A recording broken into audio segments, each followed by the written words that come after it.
At goldsilver.com, we have a price match guarantee, free shipping, and global storage options. Find out more and make us your bullion dealer at goldsilver.com. Hi, everyone. This is Mike Maloney, and I have Ronni Stoeferle on the line with me here, and he's from Incrementum AG. So if you've been following this series, Incrementum produces the In Gold We Trust report, which is one of the most comprehensive reports that you're going to see on the precious metals market and the state of the global economy. And he's been doing this for quite a number of years now. Ronni, it's great having you here with me. How are you doing?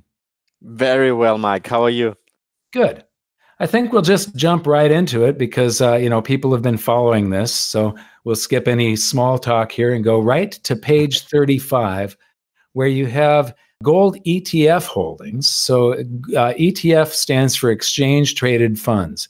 So this is gold that isn't necessarily real gold. You have to look at the 10K filings and the things that they file with the Securities and Exchange Commission. These are funds that represent gold. Some of the funds are redeemable in real gold, but what I've noticed is the largest fund of all, if you read the actual description of the fund, lawyers created all of this. They've got armies of the most expensive, best attorneys in the world creating these things. And it's like every sentence, if you really analyze that sentence, you just have to sit down and think about what are they saying? And you have to think about every sentence for 10 minutes. How could they be lying to me is what you've got to say. And what you end up with is you find out that each sentence either says the exact opposite of what it's supposed to mean, or it means two things, or it means absolutely nothing. But what I find interesting about this chart is this is another chart that shows you that gold is cheap. You look at the beginning of the chart. Now, the shaded background areas are the holdings of North America, Europe, Asia, and the rest of the world. And then the gold line is the price of gold. And you've got, I believe, the right-hand scale is the price of gold, and the left-hand scale must be tons of gold. Am I correct? Yes. Okay. And so what you see here is there was a tremendous gap at the beginning of the chart, and then the holdings in this chart sort of catch up with the price of gold in the middle.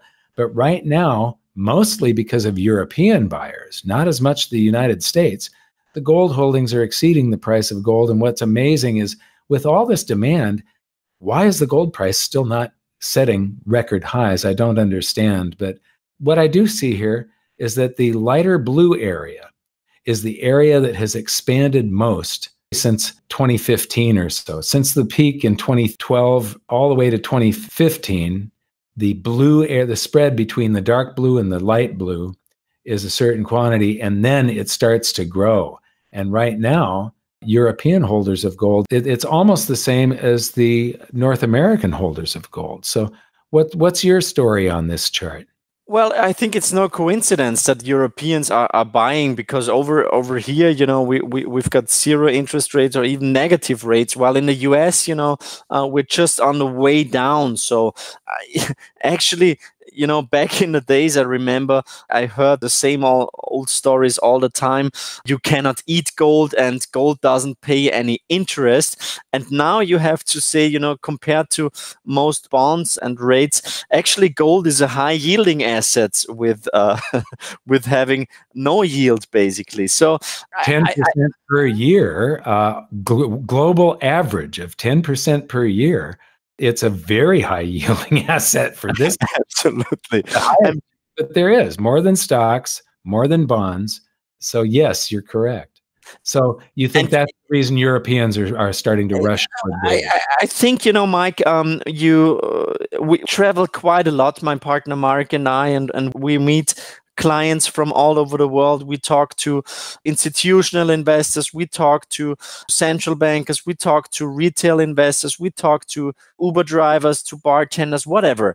And we realize that when it comes to gold, there are actually three different worldviews. I think this is important because from my point of view, the investment demand will tip the balance on the gold scales. So the three groups are the believers. they think that, this crisis is managed very well, and, central bankers did the right thing, and the patient is on the road to recovery. So for them, they don't need any gold. But then there's the second group. Everything is going to take them by surprise. Exactly. They believe in the tooth fairy still and in Santa Claus. Then there are the skeptics. Those are people, and I think we are seeing them quite often in the financial markets already. But those are the people that would only tell you that they are buying gold, after 2 or 3 beers, and they would never admit that they're a bit concerned. But those people have initial doubts about the recovery, and they have in the last couple of years kind of regained trust in the status quo. So they don't question central bank policy too much anymore, but they're a bit concerned. And the third group, those are the critics. Those are the people that see a systemic error in the structure of our monetary system. For them, it's clear to have gold as a hedge and an insurance policy. And the interesting thing is, it is a one-way street. Once you understood the system and how money is created and how dangerous this extreme monetary policy is, you will never go back and become a believer and say, what the central banks are doing, that's fantastic, we need more QE. It is a one-way street. And from the group of skeptics to the critics, I think this will really be lots of gold demand that will kick in. And I think the ETF demand is, let's say, representative for institutional players, for demand from the financial markets and from the financial industry. So the sign that we are hitting new all-time highs clearly shows that gold is on the way to becoming a core asset again. We're still very early stage, but from my point of view, gold will become a core asset for generalists again. Yeah, you said that it's a one-way street, the way that you see things. Once you understand the monetary system, you know that there's something wrong. I have a different way of phrasing that. Once you see it, you can't unsee it. Yeah. It's with you forever. Yes. The next chart I want to go to, I want to skip down to page 38. This is gold in nominal and real terms. Gold is real and everything else is fake. So what we've got here is an inflation-adjusted price for gold using today's dollars and going backwards. And what we see is that, so this is using the consumer price index. Am I correct? Yes. So we could question the numbers. They should be probably higher. So it's using the CPI, I call it. I say it's the CPI is the consumer price index. It's the CPI. Now, John Williams of Shadow Government Statistics, shadowstats.com, he's reconstructed the pre-Ronald Reagan CPI. Now, I don't believe that one is correct either. I believe that the truth lies somewhere in the middle. But it would put this high, 1980 high of $2,215, somewhere up near $5,000, I think, if you split the difference between John Williams, Shadow Stats, and the CPI. And that was, I think we're in for a greater crisis and greater panic than the last time around. And another thing that I just noticed looking in this chart, again, I think you've got monthly data here. If you look at the gold line in the chart, the non-inflation adjusted line, the two peaks are equal. And if you have a daily, you'll see that first peak is significantly higher than the second peak. So I would imagine that the actual high that you have at 2215 here is probably more like 23.8, closer to 2400 adjusted for that. So, a monthly is a good average because it's very difficult for somebody to sell at the exact top. Anybody that does was just simply lucky. It just shows you how incredibly people think gold is setting all-time highs or set its all-time highs in US dollars in 2011, and it didn't. It didn't come close, right? Yes, and my long-term target when I was still with the bank, when I started my first In Gold We Trust report in 2006, back then I said my long-term target is $2,300 and back then gold was trading at roughly $500, and everybody said that's crazy. And I said, you know, this is basically the inflation adjusted all-time high.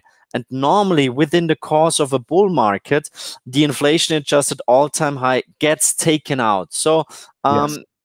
it is important to say that, you know, inflation adjusted gold is still dirt cheap. Yeah, you know, I first started down the road toward gold back in 2001. My best friend told me to investigate gold because in 2001, the markets had crashed. You know, the world economy seemed strange. And that's when I started studying it.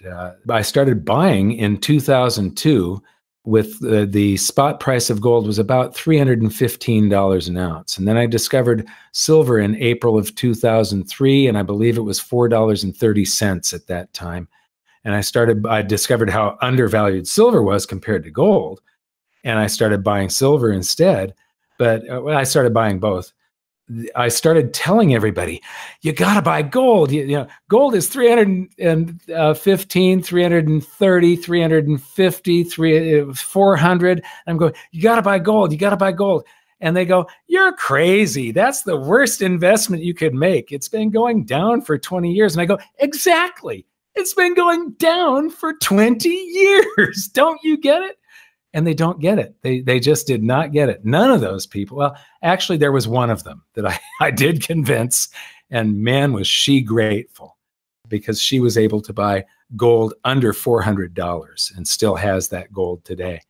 Back then, when you started in 2006, I incorporated goldsilver.com in 2005, and 2006 is when Robert Kiyosaki started putting me on stage in front of the big audiences. That was the year that we did, I think there was the 30,000 people in Los Angeles, but then Atlanta had 10,000, Chicago had 10,000, New York had 20,000, and Boston had 15,000.